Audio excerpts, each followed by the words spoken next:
What's up, everybody? Welcome to the Lambo Plays podcast, episode 66. This is UFC Vegas 78. I am your host, Mike, along with my co-host, Timothy Troiano. What is up, Timothy? Are you ready for this card? Yes, sir. Ready to go. This is a volatility personified here card, in my opinion. Yeah, I think the same way. I think there's some volatile fights. I think there's some live dogs.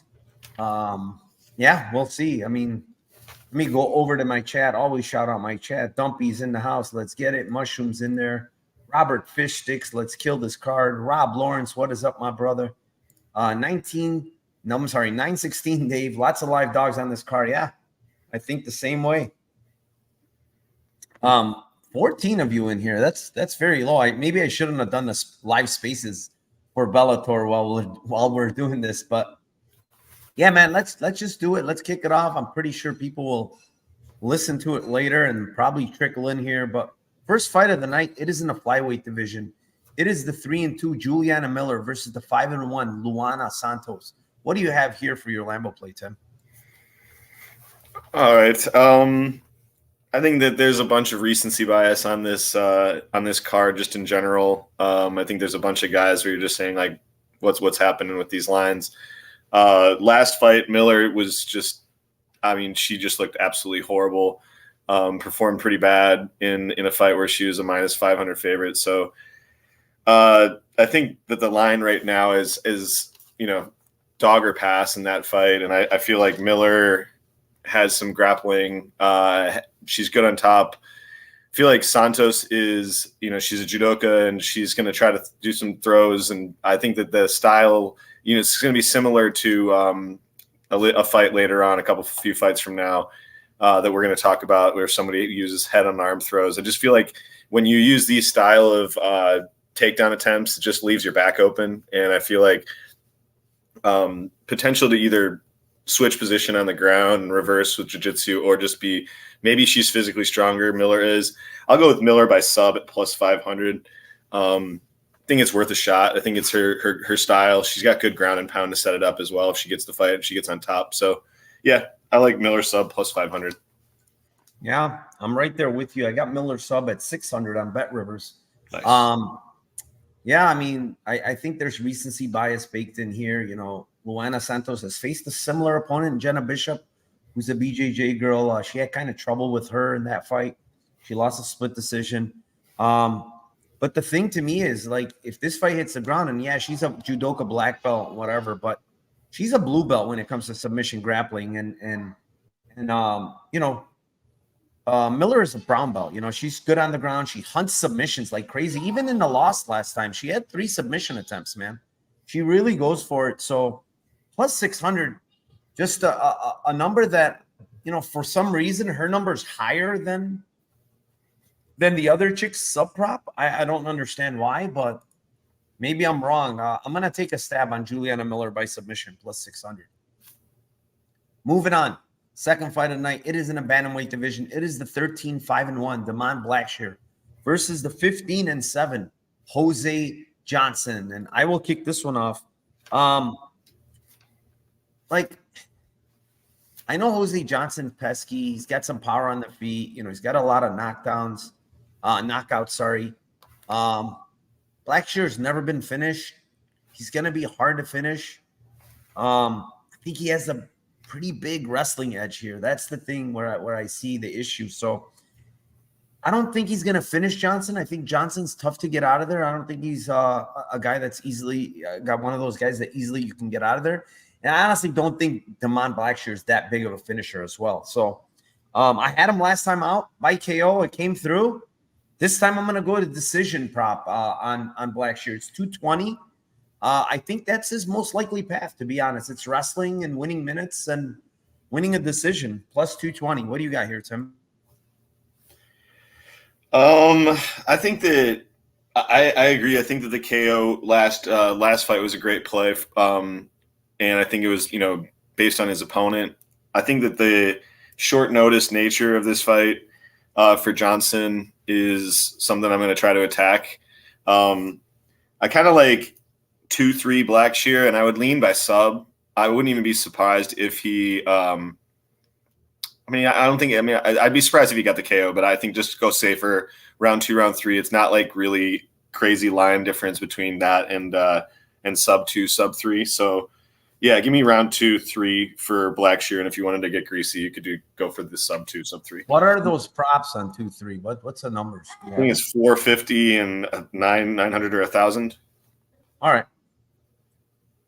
I lean sub. I think that he subs if he finishes him here. I think that it's typically the way that he goes, and I feel like Johnson's going to give him opportunities. He's kind of a lanky dude that goes for like some subs himself off the ground, so he might not be like just laying prey and just staying guard. So I think he might be able to pass. All right. Sounds good. Moving on. Fight number 3. It is in the strawweight division. It is the 10-2 Montserrat Ruiz versus the 6-1 Jacqueline Amarim. What do you have here, Tim, for your play? It's a Corolla play. Got sub 1 for Amarim at plus 175. You want to hedge it off on sub 2 at plus 450 small. I feel like she's around 1, kind of bust, gassy, kind of gas baggy for Amarim, but this is one of those fights where when I taped this fight again, I was just pissed. It was equally pissed as when it happened watching her versus Sam, the last fight. And I mean, like everybody all week saying the same thing. They're, oh, Sam, I don't know how she got up. She fucking cheated. Let's be honest, straight up cheated multiple times. Grabbed the glove, just like, I mean, it was. If you're not treated, I mean, she's full out like Raiders, like Oakland Raiders, 1970s. Got to stick them on the pants and everything. Fucking cheating like crazy. So yeah, that's why that sub prop didn't hit there. What's that line you use? What's cheating? That? If you're not cheating, you're not trying. There you go, Tim. Exactly. You always say it. No question about it, man. I mean, that's the thing. Until they start calling penalties on people, like, why the fuck wouldn't you do that? They didn't even give her a point for that. That's that's exactly where we're at. Like, if you're Sam Hughes, she was like, yeah, did they point me? Well, then there was no foul. Okay, perfect. Like, so yeah, I like sub 1 for Amarim. I think that she's going to take her back almost instantly if Ruiz tries one of her head and arm throws, which is pretty much all her whole game is. So yeah, Amarim sub 1 plus 175, sub 2 plus 450. No great shakes. Yeah, I mean, I'm most likely it's sub 1, but I think maybe Ruiz can survive to 2 and maybe get that sub 2. It's 650. I think on Bet Rivers, if you want sub 2 on Bet Rivers, I think it's 650 here. Yeah, man. Just feel like, yeah, it's 650 on Bet Rivers. I just feel like she's gonna finish her, whether most likely round 1, but probably round 2, hopefully round 2. I'm gonna say probably round 1, hopefully round 2. But yeah, I'm on the Amarim side here. I'm, those deep submissions against Hughes, like she gets Ruiz with those, and Ruiz tries to do her famous head and arm throw where she gets her back taken here. She's gonna be toast. Moving on, fight number 4 is in the heavyweight division. It is the 15-6 Josh Parisian versus the 12-1 Martin Boudet, and I'll kick this one off. I like the Parisian side. I've bet it already, and I think he probably wins by decision here. It's going to be one of those slot fest decisions, but I think it's going to be a close fight, Tim. And split decision is plus 550 either way. Boudet just doesn't pull away from anybody, man. And Parisian kind of fights close against people. Like outside of some fights where, especially the one where he got finished by Dontel Mays, he just got ragdolled in that fight. But outside of that, he fights pretty close. Pogue's fight was pretty close, and he got a bunch of takedowns, Pogues did. So, like, I don't expect Boudet to grapple. It's probably going to be cage pushing and all that other nonsense. I guess guys have similar cardio. I don't think I edge anybody in the cardio. This guy went to split against Bresky, for Christ's sake. Like, why not take a shot here, split decision, plus 550, and probably some split on Parisian side. What do you like here? Yeah, I only had 2 props that I thought might be interesting on this one. End split is the number 1 that I have, so I totally agree. I think that's the best prop in any Boudet fight. The thing that, I agree on the cage push, and I feel like Boudet has gotten top time in regional scenes and pre-UFC. He hasn't gone for any single, We got to do a Boudet by sub at plus 900. You just got to say it at least. It's not going to happen. It's not going to happen. I mean, I think I've done that a couple of times, and I jumped off the ship after watching him against Bresky mainly. Like, you should be grappling there. That guy has no idea what to do when he gets taken down. And Bresky did well in the cage on the cage push though. He did all right. But he never went for takedowns though at all. No, I'm with you. I don't think that he's gone for a single takedown in the UFC. But like I feel like no takedowns. Yeah, I'm basing it based on like the takedown defense of Parisian, as well as like if he does if Boudet falls on top of him somehow, like I think like Parisian's fucked on the ground. Like if he happens to somehow get him down, I don't think that he does, but like I think he's a black belt. Parisian gets on top of this guy. I feel like his get-up game, we haven't seen it, but I feel like his get-up game is going to be better than what we've seen from Parisian. Really? So, well, Parisian get-up game was not bad against Pogues, though. Honestly, he got taken down a lot of times. Against Mays, it looked bad, but against Pogues, it looked good. He was getting up against Pogues. Yeah, I lean and split in this one, so I'm gonna go with that. But I can't not see the plus 900 on sub and just thinking if he gets him down. I don't think that he will, but what the fuck. Joshua Frick in the house. What is up, Landon? What are you drinking tonight? I'm drinking some sake, my famous sake. Evelyn Stone, how you doing? That's file says I'll share. Thousands will come. Like that. Dixon, I'm not going to say your last name. Miller looked awful on the scales. Plus OnlyFans fade. Sergeant tomorrow. Miller looks so bad. I will be recency bias victim, it appears. Yeah. I mean, she did look bad, but we'll see. Hanging with the boys. What is fight talk only? What is up, my man? Straight up Tim Elliott style, says Dumpy. Andrew Peden says, first time live from Scotland. Appreciate the content. Thank you for joining us, man. With that being said, Tim, let's keep it going here. We're rolling. Fight number 5. It is in the featherweight division. It is 7-1 Francis Marshall versus the 5-0 Isaac Dalgarian. What do you have here, Tim? I got Marshall in round 2 and round 3. Dalgarian, don't know what he looks like in post like 3 minutes if he's not taking a guy down and just sodomizing them on the ground. He's pretty much been a can smasher. I feel like Marshall, this is another one of those like buy low spots. I don't really know what to believe about Marshall from his last fight. Obviously, I think it could have just been like just a classic choke job in the debut. So gonna bet on the buy low spot here on him. He usually presses people cardio wise as well and has solid cardio. And I feel like, this is a question mark on Dalgarian. He might have great cardio, and if he does, then this probably doesn't hit. But I'll go round 2, round 3, say that there's a bunch of grappling in the first round that tires out Dalgarian, and then second round or third round, Francis catches him with something. Yeah, I mean, for all we know, honestly, Marshall might be better everywhere. Like, he's a good grappler, and he's strong. And then striking, like, I think he's better. Like, I haven't seen any striking from Dalgarian. I don't know. I'm going to guess that he's better because he has a wrestling base, and we never see him strike. All he does is just literally charge, get a takedown, and just destroy people on the mats. I'm going to take a shot, on round 2, 3 here. I like the Marshall side a good deal in this fight. There's so many question marks with Dalgarian, and the guy, just hasn't been out of the first round, man. He hasn't been out of the first round. It's hard to bet on a guy at close odds, even though he's plus money. It's never been out of the first round, and he's really not faced any good opposition in the regionals as well. So, Also, he's coming off 2 LCL tears, man, on the same knee. Like, he tore it, took 8 weeks off, supposedly. Didn't have to have surgery. Came back to training, tore it again, then took 8 weeks off, and now started training again, and he's apparently fine now that the LCL is healed, but tearing it twice in 10 weeks, man. I mean, why can't he tear it again? The thing is, he didn't get surgery. So, moving on. Fight number 6. It is in the lightweight division.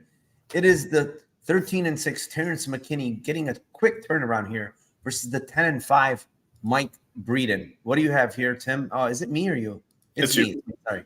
It's me here. So for me here, Tim,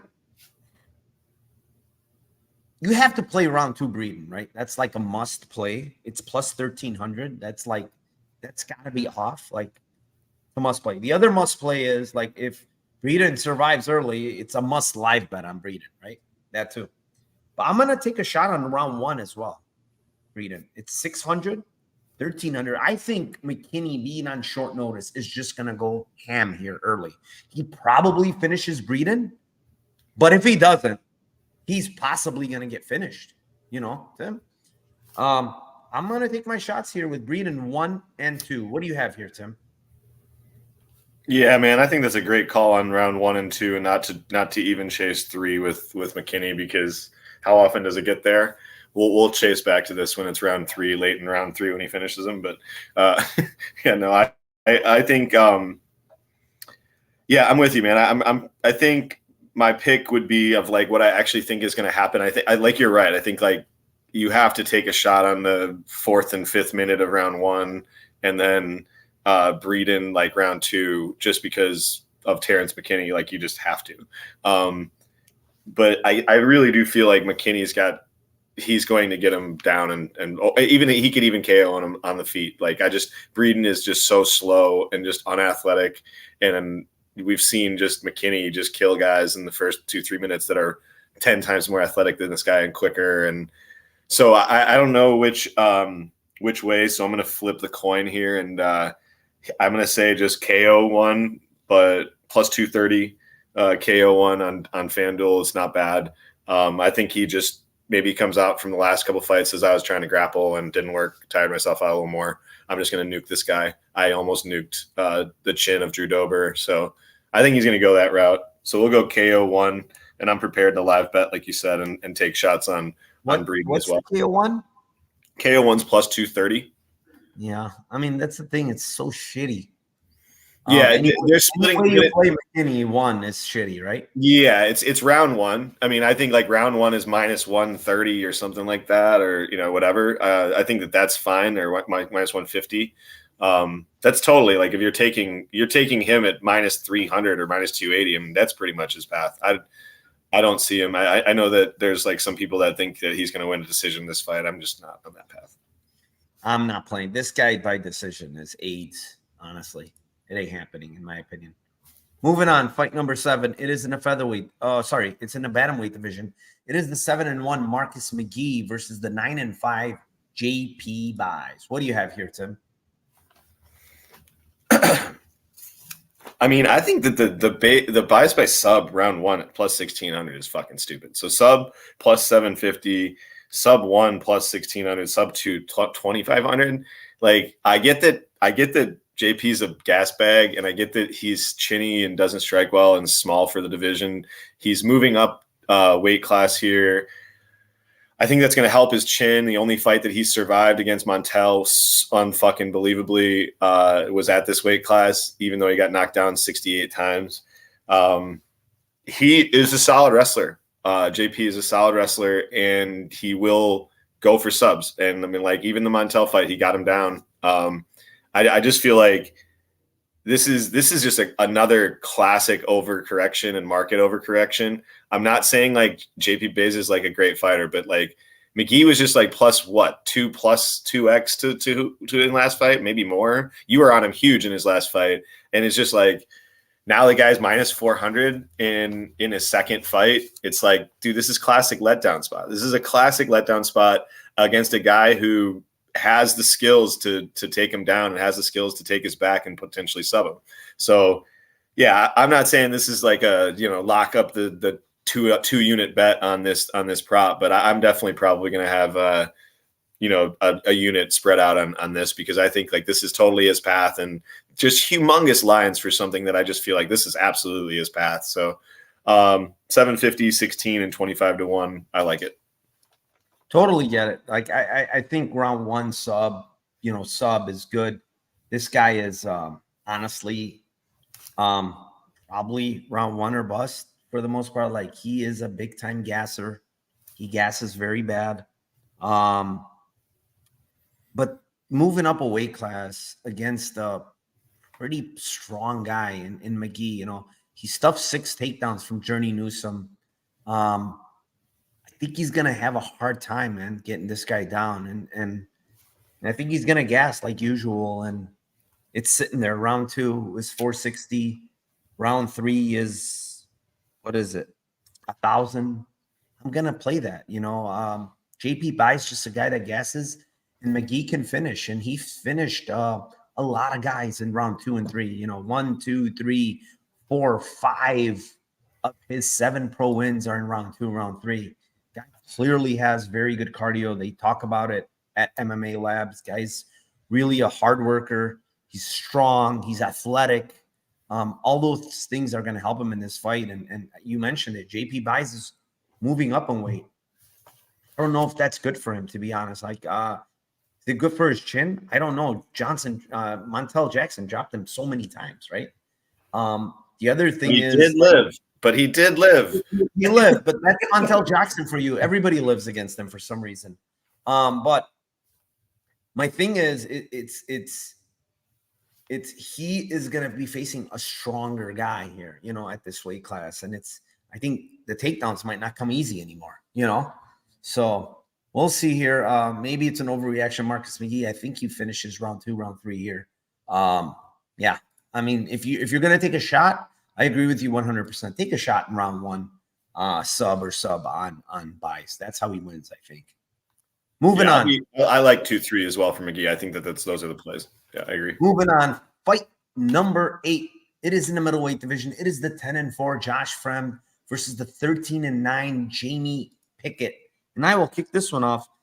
I'm going to go with Pickett decision here, Tim. Plus 575. I mean, Josh Fremd missed weight by a good amount. I mean, that might be a good thing. I don't know. But the thing is, it's like Fremd should never be this big of a favorite, right? I don't think Pickett's going to finish him. He's a tough guy. But I do think Pickett can stuff takedowns here. He's strong. He's long. I think he can land the 1-2. I mean, he's there to be hit. Josh Fremd is. So, plus 575 on Pickett by decision. Yeah, I'm gonna take a stab on that, Tim. This fight might be close. Split decision either way is 700. What do you like here? Yeah, I think if you do that, you also have to do the split on Pickett as well, which is just probably huge. It's probably 18-1 at least, right? I'd guess probably around there. I don't know what it is. It might be at that point. I'm not sure. Let me see. Yeah, I mean, you have it? No, I don't. But I would assume it's. I'll go ahead and give your play. I'll look at it. I mean, 16-1. Yeah, I think it's around there. I mean, I think that's the path. If you're on the Pickett side, which I'm not. I was close to getting there just from the lines. Cage push and doing nothing. I mean, it's just the level of competition too for Pickett has just been there's galactical differences between who he's been fighting and who Fremd is fighting. So I feel like that's a big factor here as well. So I don't hate anybody taking a shot on him. I think that his path is probably a greasy split decision, but yeah, I'll take round 2. I mean, the problem with round 2, round 3 Fremd is he looked like shit on the scale today, but I still think that eventually he breaks. I think he breaks Pickett eventually, and I don't really know if it's KO or a sub. I think that he's got strong hands, and he could knock him out as well as he could get him in a sub. So I don't know. I lean 2-3, but I really don't have a ton of confidence in this fight. I wouldn't be surprised if this fight did go split. So I might actually take a shot on those because those lines are the biggest. So, but I'll take a shot on Fremd 2-3. Not tremendously confident. Yeah, I mean, I could see that too. Yeah, I could see him break Pickett. Pickett is normally tough, not easy to break, but he has been finished, and he got finished. I think 2 in a row, right? No, 3 in a row. He's been finished 3 in a row. Dugas, Tululian, and Nickel. But I mean, he is kind of he's like a weasel. He's kind of tough. But yeah, I mean, later rounds, Fremd has good cardio. I'll give him that. So moving on. Fight number 9. It is in the it's in the middleweight division. Sorry. It's the 6-3 Tefan Ncheku versus the 6-2 AJ Dobson. You can kick this one off, Tim. I like N split at plus 650 here. I think that Tefan is, going to come with the volume. I think that Dobson's going to have the power. Dobson may have the wrestling and ability to get the fight to the ground as well. Don't hate Dobson points 500 or split 16 plus 1600 as well. I think that you're going to get. I think that obviously they're lining Tefan as being the person that has a better chance because he's the favorite to win the decision. But I do think that if this goes split because of the moments, because of some bigger shots and how Tefan kind of reacts a little bit to those shots. I don't hate end split. I feel like this fight goes a decent amount. So, I feel like end split plus 650. I wouldn't hate points on AJ at plus 500 or split on him at plus 1600 either. There you go. I like AJ. I like the side. Tefan 185. I just don't like it, man. I don't like him at 185. He missed weight. I think Dobson's going to be the faster guy. I think he has the wrestling upside too, to be honest. Probably won't finish Tefan, but then again, that's the scary thing. He's been finished in his last two. But I'm going to take Dobson decision as well. It's 5'10". I'm Bet Rivers. I like that. I think it's a close fight, like you said, but I think a decision prop is value here at plus 510 on AJ Dobson. It's just that he's had tough matchups, to be honest. Like Malkoun, very good wrestler, just hard to deal with. And then Arman Petrosian, we see how good he is, and that was a close type of fight. It wasn't like a blowout. And I kind of feel like this is a big step down from, not so much the opponents, but a big step down in stylistic matchup. It's a little bit more favorable for him here. So, I like the Dobson side. I have him on the money line as well. So we're going to go there. Moving on, fight number 10. It is in the strawweight division. It is the 13-5 Polyana Viana versus the 14-5 Eastman Lucindo. I will kick this one off. I'm going to the decision prop again, Tim. Plus 600 on Polyana Viana, plus Bet MGM. I think she can win a striking match here. She's longer. She's more crisper in the striking. Yasmin gets too wild, and if she decides to grapple, man, not going to be easy in her grappling realm. Off her back, Vienna's very, very dangerous with arm bars, and she's not going to make it easy for Lucindo. So for me, I think Vienna can win a kickboxing match here, plus 600. She's going to be out volume, but I think she's at the length and stuff and cleaner striking she's going to land on Lucindo because I think Lucindo's very wild. So give me the plus 600 decision on Polyana Viana. What do you have here? I'm clueless on this fight, man. I'm not clueless. I have two things. I have Viana by sub and I have Lucindo late 2-3. But I don't know. I'm going to lean by sub I'm going to lean Viana by sub. I don't know. Not super confident. I just feel like she's really dangerous once she hits her back, and I feel like there could be mistakes made by Lucindo on the ground. I don't even know that it necessarily hits the ground, maybe, but I don't know. I'll take a shot on Viana by sub. I was thinking Lucindo late, but I don't know. No great confidence in this fight. Hope you win yours. All right. Yeah, I mean, Lucindo is going to outvolume her. Like, that's not even a question in my mind. It's just that she's so wild. She can get countered. This girl's longer than her. I think she's probably the cleaner striker, in my opinion. She throws straight. She just throws straight. And Lucindo's very wild. Very, very wild. So, yeah. George says, loving the Mohawk, Timothy, but I'm on Dalgarian round 1 sub. Shakalova won by split. That sucks. What is up? Luke is in the house. Dobson is a Louis Simpson's disciple. Jackie says Lucindo by decision. She can outvolume with the weight cut. That's another thing. She's cutting weight here. Again, Lucindo's back down to 15. She fought at 25 last time. So not sure how much that's going to affect her, but we'll see. I think she did fight at 15, though, 2 fights ago, right? against Harrogate. Yeah, she did. She did. So, yeah, we'll see here. Moving on. Fight number, where are we at here, guys? Fight number 11. It is in the light heavyweight division. It is the 11-5 Khalil Rountree versus the 12-6 Chris Daukaus. What do you have here, Tim? I know I'm on an island on this one today. This is, you got to just like, sometimes you just got to shoot your shot. Daukaus moving down weight, looks like 15-20% less body fat. See him training, grappling his ass off and training a lot, trying to just, got the singlet on, got the shoes. This dude's a black belt. I feel like he's obviously a big guy. I know you're going to be shocked here. We're going Daukaus by sub, plus 1,400. I'm not shocked because I have the same fucking play. Yeah! Woo! Let's go! We're on an island. Come on, baby. I have the same play. I got Daukaus sub. I love it. Oh, I mean, it's not an island. I don't know. Did you look at weigh-ins? He was so much bigger than dude. Rountree, man. Like, if he has to fucking grapple, like, dude. Has to. I mean, his speed advantage, right? It's gone. It's gone. 100%. He's not a heavyweight anymore. He doesn't have a speed advantage on the feet. That's completely gone. Hand speed and all this other nonsense that we would talk about, it's gone. What advantage does he have in this fight? Size and grappling. Grappling. I don't know. He's a black belt, supposedly.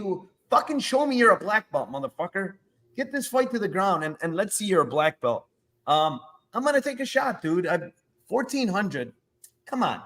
Like, we know for a fact if it hits the mat, most likely he's the better grappler and he's the bigger guy.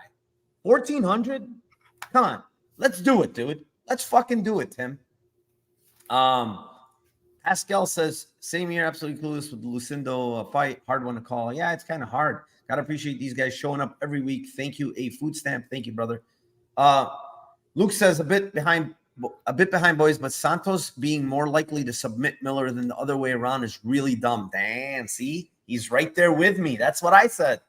Luke, that's the first breakdown I said. I said, why is Santos's subline lower than Miller's subline? It just doesn't make sense. Doesn't make sense. Maybe they're going off the wiki capping the Tapology. She has a lot of subs, or 3 or 4 or whatever. But fuck that, dude. Like, there's no way she's a better submission grappler than Miller. Miller been competing for a very long time. Like, go back in her Instagram. She's been competing in no-gi for a long freaking time, and she's a brown belt.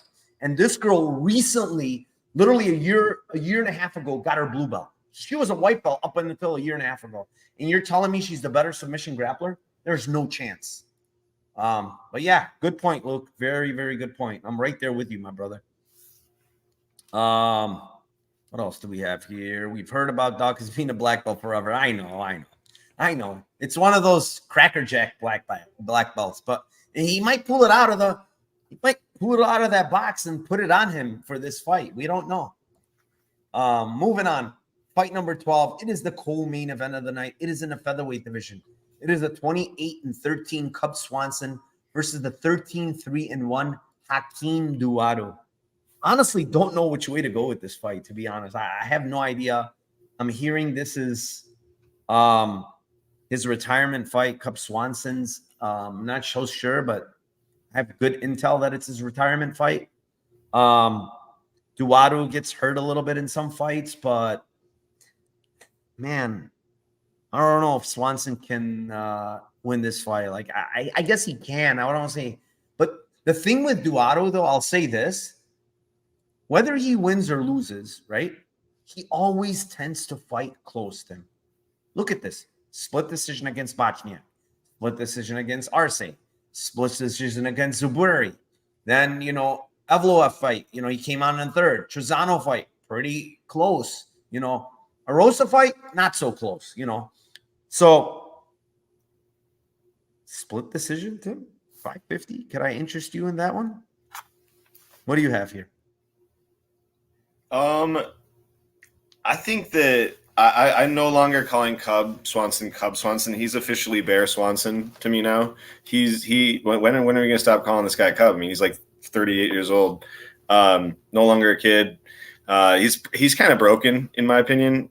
Chris said it in the chat, like his legs, he just doesn't stand kicks anymore. Like everybody's breaking this dude's legs and calf kicks are just destroying him. I have three things. They're all on the Duadu side, but I don't disagree with you that he fights close. I just think that Cub is kind of just there to be hit, there to be kicked. I think Duadu 2 is plus 600. Duadu 3 is plus 1100.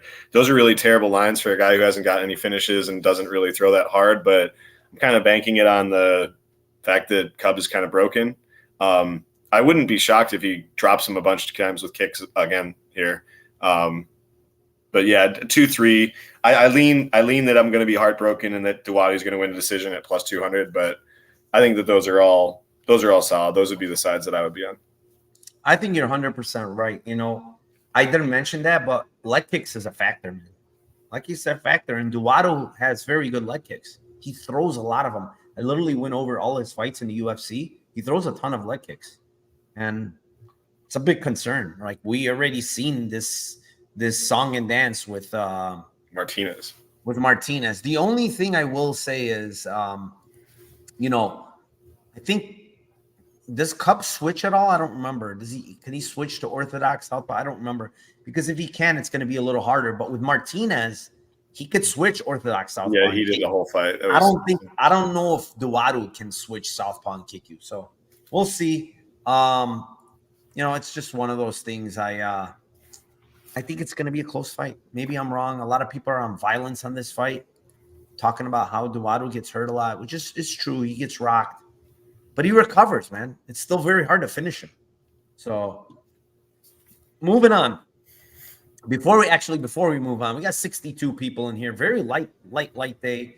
No more am I going to do live spaces when I'm doing Lambo Plays, Tim. It's bullshit. Numbers are way down here because of our live spaces. Everybody's in there. There's probably 200 people in there right now.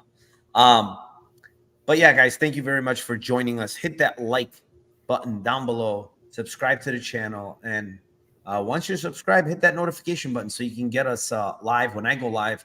I do Thursdays, the AMAs. So, yeah, hit that notification button so you can get it when I go live. Moving on, it is the main event of the night. It is in the welterweight division. It is a 29-1 Vicente Luque versus the 32-14 Rafael Dos Anjos. And this is off to you, Tim. What do you got here? I like RDA by sub in this one. I like sub 2-3 as well. I feel like I think he's going to get some takedowns in this fight. I feel like Chiesa made mistakes. I had Luque by sub in that fight versus it's over. The Saki's done. I had a sub prop on Luque versus Chiesa in that fight, but Chiesa had him in some problems and had him in some troubles in that fight. And I just feel like RDA, the narrative on RDA is like, oh, he's not going to be able to go up weight and wrestle these guys. Like, I don't know. I disagree. I think Chiesa is a tough dude to wrestle. I think Fiziev's a really tough dude to wrestle. And, you know, there was a takedown attempt on Fiziev where they like flipped over, and I'm just like, he gets Luque down in these. Like, I just feel like he's going to get Luque down, and within the first 3 rounds of him getting him down, I think he'll probably sub him. If thinking, like, I keep seeing like a head and arm triangle, but yeah, I just kind of gets to side and gets there. So yeah, sub plus 460, sub 2-3 is plus 1100, but I like the 460 is good. Yeah, I mean, I could see that. I could see the submission. I don't know. Like, the thing is, like, RDA is very good at the ground. Don't get me wrong. But like, this guy hasn't been subbed in like fucking 10 years, you know? And he's faced good grapplers and, you know, maybe, I mean, let's be honest. Chiesa was close, right? He was kind of close there. Maybe RDA can get it here. I don't know. It's the brain hemorrhage thing. It's, you know, RDA moving up to 170. I still, listen, he's been pretty good at 170. He hasn't been awful. I still don't think it's the right like the right move, right? He lost to Chiesa, he lost to Leon Edwards, he lost to Usman, he lost to Covington, and all those are bad matchups. Don't get me wrong; they're not very good matchups. He beat Kevin Lee, but he's a little undersized for one. I mean, he's undersized for 170. However you want to cut it, he's undersized. Now, last time out, it's against Brian Barberino. I mean, come on, bro. Like, the guy doesn't have takedown defense. I knew that was going to happen, honestly. The thing is, if Luque's not shot from that hemorrhage and all this other stuff, I think it's a close fight. And the problem with RDA is he tends to like to slug it out on the feet sometimes, Is that the best thing here? You want to slug it out with Luque? I don't think so. So it's close for me here. Like, I feel like RDA KO has value at 700, honestly, because of what happened, right? I mean, that beating he took, Luque, was a very, very bad beating. I mean, very, very bad. That definitely took years off his fighting life. I guarantee you, to Jeff Neal. That was a bad beating. He was wobbling him all over the place for 3 fucking rounds, So RDA still hits hard. It's not like the guy doesn't hit hard. But I feel like this fight is going to probably hit the scorecards, Tim. And I think it's going to be close-ish. It's split is again 600-700 here. How many times have we seen 5-round fights go to split, Tim? A lot. Seriously. A lot. And I feel like, look at the odds on this fight too, right? They're very close, right?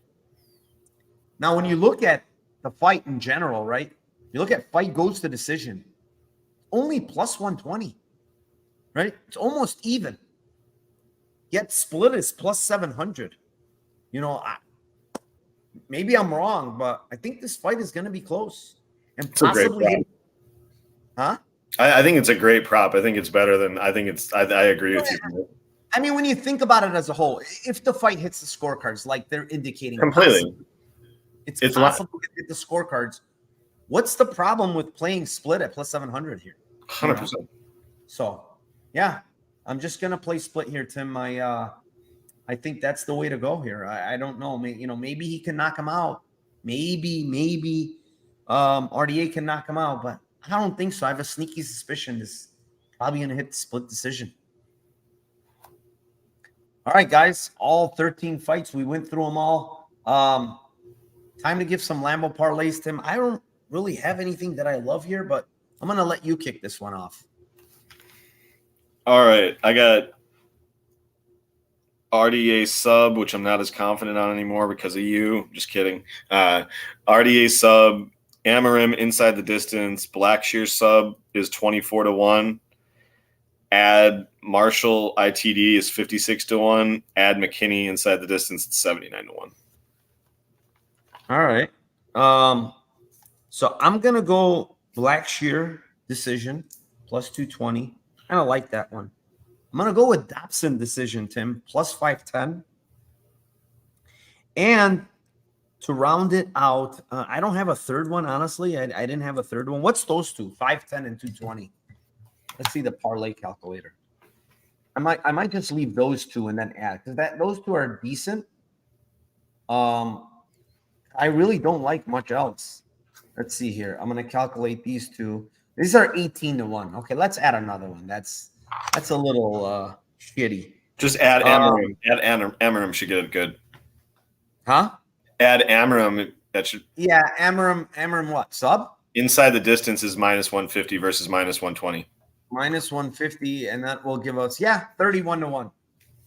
31-1. It's good enough. That's what I'm gonna go. Amarim ITD.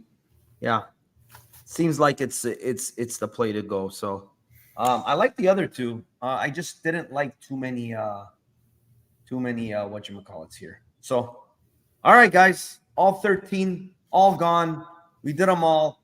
Tim, tell the people where they can find you. What do you have as far as content stuff? What are you going to do? Here with you every Friday. And then tomorrow we're going to be doing live spaces for the show, for the card. And then 1 o'clock Central Standard Time, Sean and I will do Twitter Spaces breaking down the last little bit, any value we see in the last day. All right, guys, give him a follow. Timothy Troiano on Twitter. For me, every Thursday, I'm doing the AMA Ask Me Anything for every UFC card. Also tomorrow, live spaces during the fight card. Join us. We've been crushing these live bets. It's literally been making us a lot of money. So, when you have bets and these live bets have just been unbelievable, playing, sometimes the other side at big plus money, and you're basically free rolling the event, the fight. So, all right, Tim. Thank you very much, everybody. Thank you for joining us. See you tomorrow, all on live spaces. And one last thing, let's cash those fucking tickets.